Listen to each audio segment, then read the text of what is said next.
இனி தொடர்வது விரைவு செய்திகள். ஆண்டிவட்டி அருகே அரசு பள்ளியில் மாணவர்கள் கழிப்பறையை சுத்தம் செய்த விவகாரத்தில் தலைமை ஆசிரியர் பணியிட மாற்றம் செய்யப்பட்டுள்ளார். தேனி மாவட்டம் சக்கம்பட்டியில் உள்ள அரசு உயர்நிலைப் பள்ளியில் மாணவர்கள் சிலர் கழிப்பறையை சுத்தம் செய்யும் வீடியோ சமூக வலைதளங்களில் வெளியாகி அதிர்ச்சியை ஏற்படுத்தியது.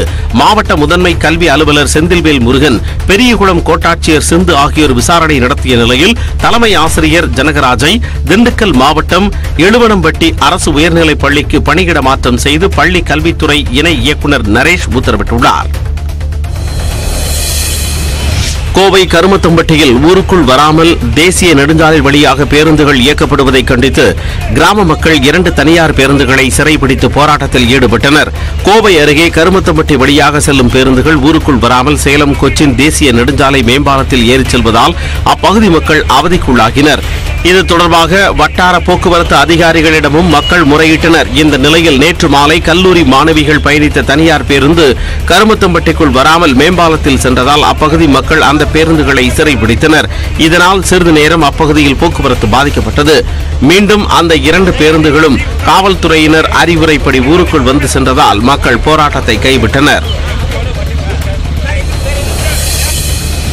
தேனி அருகே முல்லைப்பெரியாறு மதுரை கூட்டு குடிநீர் திட்டப் பணிகள் ஆய்விற்கு வந்த அதிகாரிகளை சலவை தொழிலாளர்கள் முற்றுகையிட்டதால் சலசலப்பு ஏற்பட்டது. சலவைத்துறை அமைந்துள்ள பகுதியில் கூட்டு குடிநீர் திட்டத்திற்கான தடுப்பணை கட்டும் பணிகள் தொடங்கியுள்ள நிலையில் இந்த போராட்டம் நடைபெற்றது.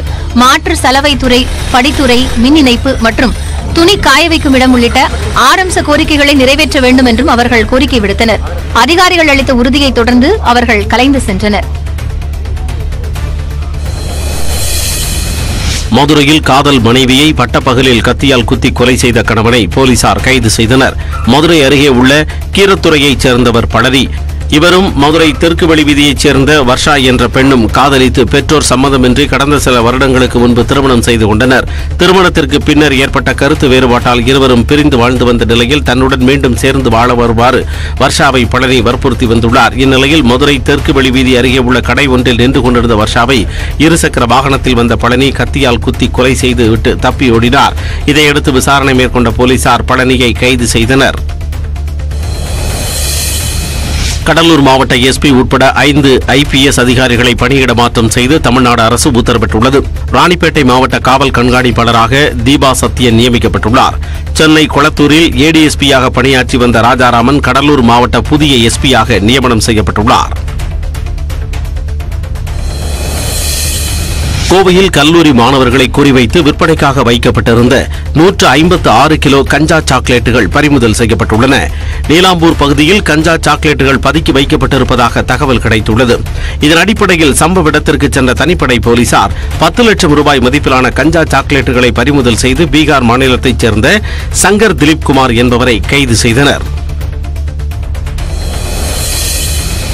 ஆவுடையார் கோவிலில் மழையால் பாதிக்கப்பட்ட பயிர்களை வேளாண் துறை இயக்குநர் நேரில் பார்வையிட்டு ஆய்வு செய்தார்.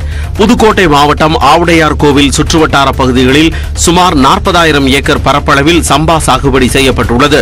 கடந்த 2 நாட்களாக இப்பகுதியில் பெய்த கனமழையின் காரணமாக நெற்பயிர்கள் நீரில் மூழ்கியுள்ளன.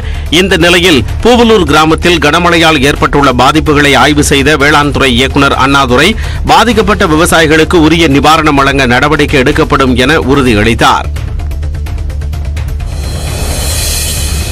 அண்ணா பல்கலைக்கழகத்தில் தற்காலிக தமிழ் ஆசிரியருக்கான தேர்வு இன்று நடைபெறுகிறது. அண்ணா பல்கலைக்கழகம் 2022-23 கல்வியாண்டில் புதிய பாடத்திட்டத்தை அறிமுகம் செய்தது. அந்த வகையில் இளநிலை பொறியியல் படிப்புகளில் முதல் 2 செமஸ்டர்களில் தமிழ் மரபு, தமிழரும் தொழில்நுட்பமும் என்ற 2 கட்டாய பாடங்கள் அமல்படுத்தப்பட்டுள்ளன. இந்த பாடங்களை கற்பிப்பதற்கான தற்காலிக ஆசிரியர்களை நியமிக்க தேர்வு நடத்தப்படும் என அண்ணா பல்கலைக்கழகம் அறிவித்திருந்தது. இந்த நிலையில் இதற்கான எழுத்துத் தேர்வு அண்ணா பல்கலைக்கழகத்தில் உள்ள விவேகானந்தா கலையரங்கில் இன்று நடைபெறுகிறது. காலை 8 மணி முதல் மாலை 3 மணி வரை 4 கட்டங்களாக தேர்வு நடத்தப்படுகிறது. தேர்வில் வெற்றி பெறுவோருக்கான நேர்காணல் தேதி பின்னர் அறிவிக்கப்படும் என்றும் அண்ணா பல்கலைக்கழகம் கூறியுள்ளது. திருச்சி விமான நிலையத்தில் கைபேசியில் மறைத்து எடுத்து வரப்பட்ட 360 கிராம் தங்கத்தை சுங்கத்துறை அதிகாரிகள் பறிமுதல் செய்தனர்.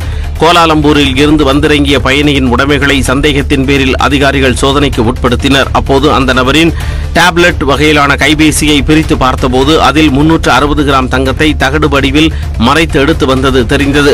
அவற்றை பறிமுதல் செய்த அதிகாரிகள் 179 கிராம் எடையுள்ள தங்கச் சங்கிலியையும் பறிமுதல் செய்தனர். சுமார் 32 லட்சம் ரூபாய் மதிப்புள்ள தங்கத்தை நூதன முறையில் கடத்திய நபரிடம் அதிகாரிகள் விசாரணை நடத்தி வருகின்றனர்.